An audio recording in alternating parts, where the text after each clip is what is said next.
Cie, 2, 3. Dan sana sadanya, jangan lupa sebelum tonton video ko, tekan tombol subscribe dan aktifkan lonceng notifikasi supaya dan sana bisa menonton video-video terbaru dari kami. Komen serta share ke kawan-kawan ya.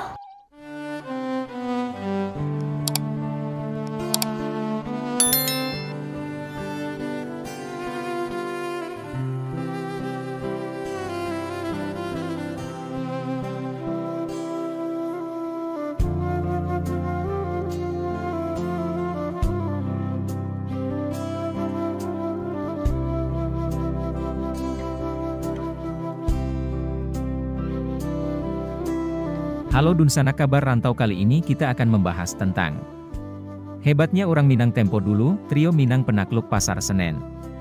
Yuk ditonton videonya sampai selesai, dan sebelum itu jangan lupa untuk subscribe, like, komen, dan aktifkan notifikasi agar Dunsanak tidak ketinggalan dengan video-video terbaru kami.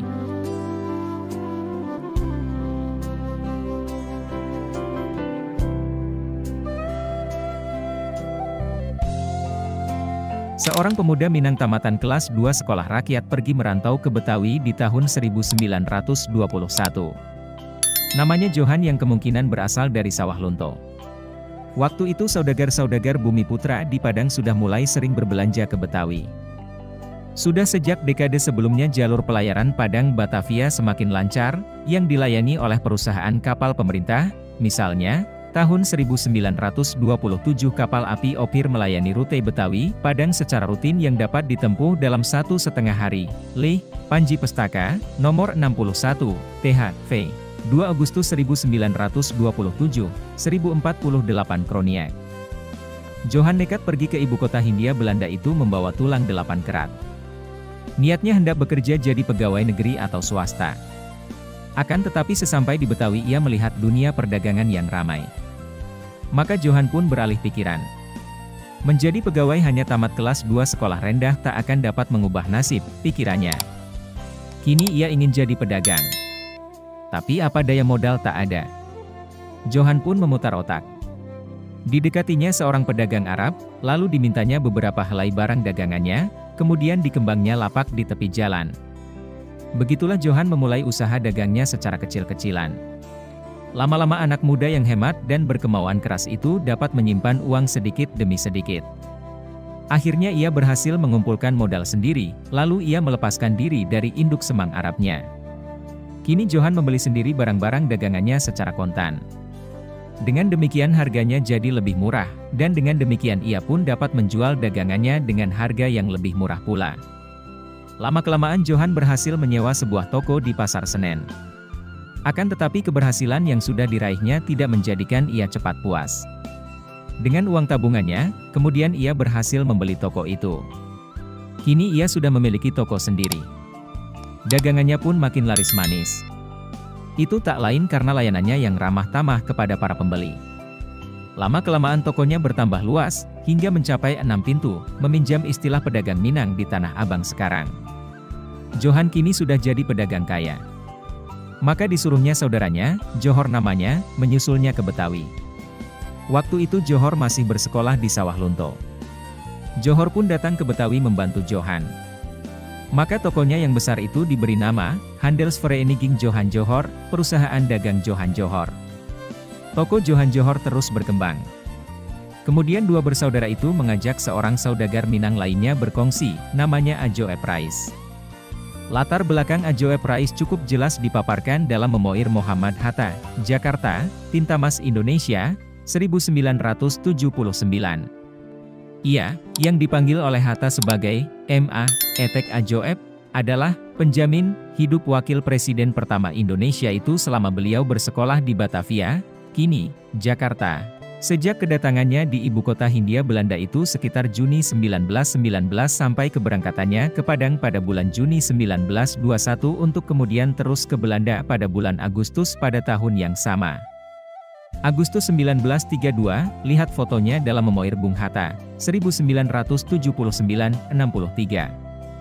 Bahkan setelah itu Hatta pergi ke Jepang dengan Ajoe Price untuk mengadakan perjanjian dagang dengan pengusaha dua Jepang. Waktu Hatta sampai di Batavia, Ajoe Price sudah terkenal juga sebagai seorang saudagar besar, tapi hidupnya tetap sederhana.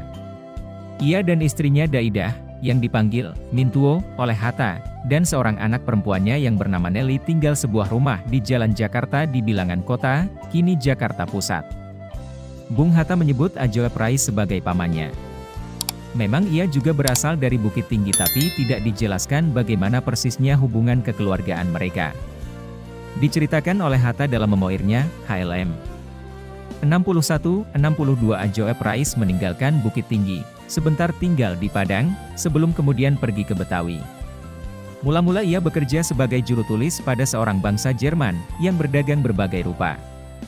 Untuk mencapai kemajuan ia belajar mengetik 10 jari. Dalam waktu yang singkat sekali ia memperoleh diploma.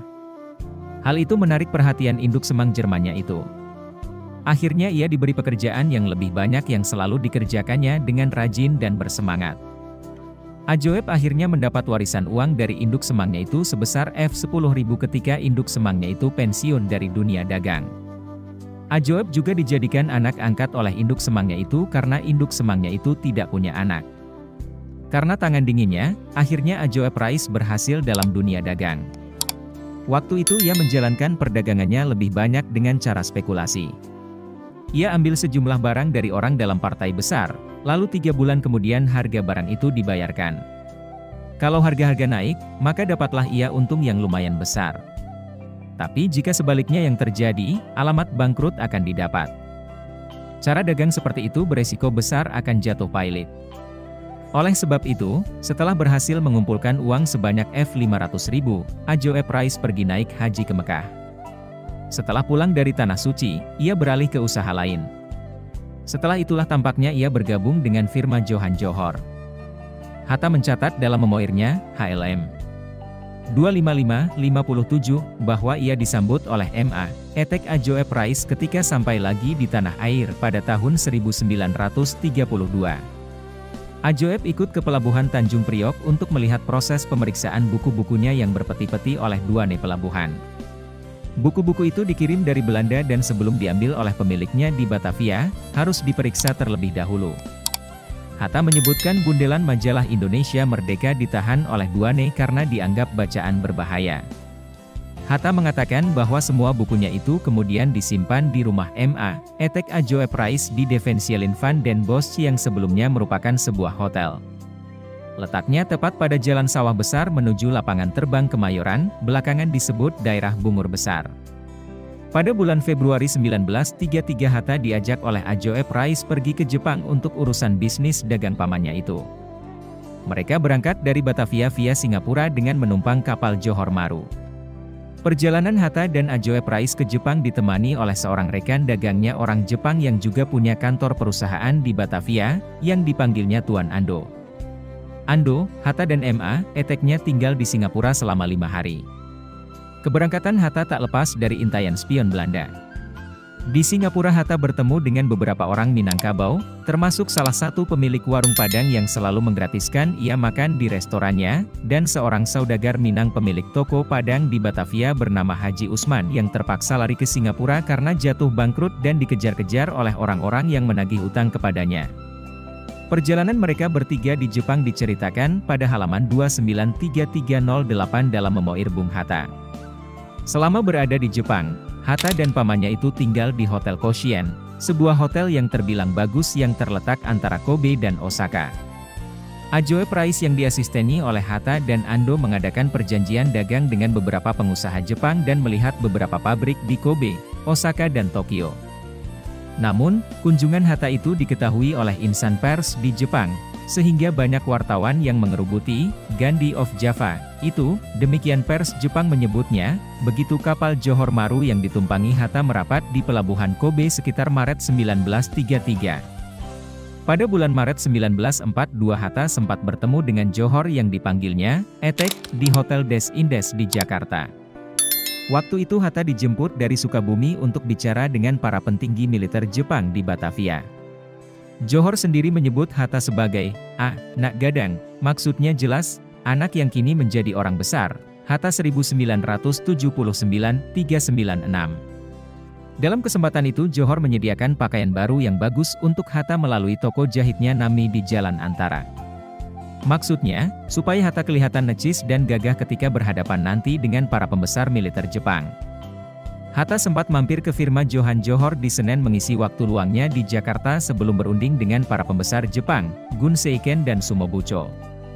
Pakaian yang dibuatkan oleh penjahit Nami pesanan Etek Johor sangat cocok di tubuh Bung Hatta. Membaca memoir Hatta, kita mendapat kesan betapa dekatnya hubungan tiga serangkai pemilik firma Johan Johor dengan Bung Hatta, khususnya Ajoep Rais. Ajoep bahkan menyediakan biaya sekolah untuk Hatta selama ia belajar di Prince Hendrik School di Batavia. Terkesan pada waktu ikatan emosional sesama perantau Minang di Jakarta sangat kuat. Perusahaan dagang Johan Johor terus berkembang dan mempunyai cabang di Pekalongan, Semarang, Surabaya, Bandung, dan Medan.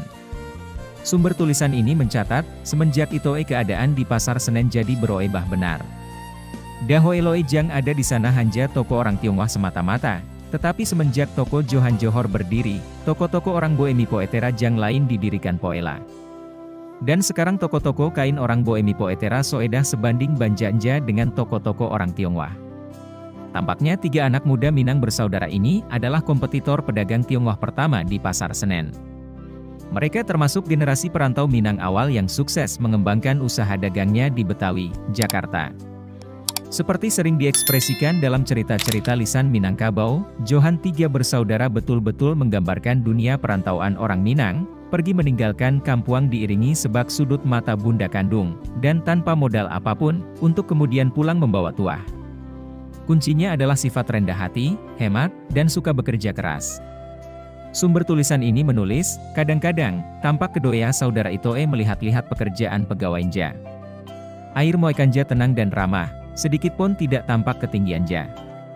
Akan tetapi di balik air Moeka Jang tenang Itoe tersemboenji kekerasan hati Jang sebagai wajah. Hal itu betul belaka kiranya, sebagaimana dapat dilihat dan dikesan dalam foto ini, yang duduk Johan, dan yang berdiri Ajoep Rais, kiri, dan Johor, kanan.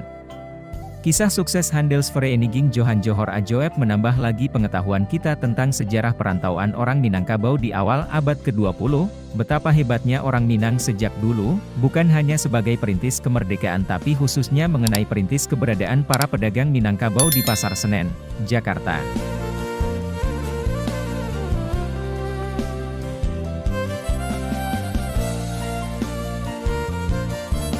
Sekian mungkin sedikit cerita tentang hebatnya orang Minang tempo dulu, trio Minang penakluk Pasar Senen. Semoga bisa menambah pengalaman dan ilmu teman-teman. Sampai bertemu lagi di video-video kami selanjutnya.